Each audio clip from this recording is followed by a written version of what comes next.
اس بات کو اچھی طرح سمجھنا چاہیے کہ ان دونوں عظیم شخصیتوں کا ایک دوسرے کے بارے میں کیا تصور تھا.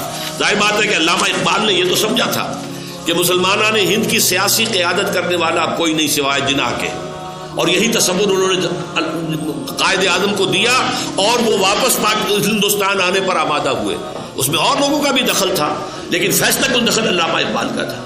تو علامہ اقبال نے یہ سمجھ لیا تھا، جیسے پیر جماعت علی شاہ نے سمجھا رحمۃ اللہ علیہ، کہ اس وقت قوم کی وکالت اور قوم کی رہنمائی جو ہے مسلمان قوم، مسلم آف انڈیا کے لیے، یا یوں کہیے مسلم انڈیا کے لیے، اس کی رہنمائی جو ہے عملاً سیاسی میدان میں وہ محمد علی جناح کے سوا کوئی نہیں کر سکتا. یہ ان کی رائے تھی. لیکن محمد علی جناح جو کچھ کہہ رہے ہیں وہ میں نے آپ کو ابھی سنا دیا کہ وہ کہتے ہیں وہ میرے گائیڈ بھی تھے، میرے انسپیریشن کا سورس تھے، میرے لیے اسپرچول سپورٹ تھے، میرے لیے وہ فلسفی تھے، میرے لیے ان کی یہ حیثیت ہے. اور سنیے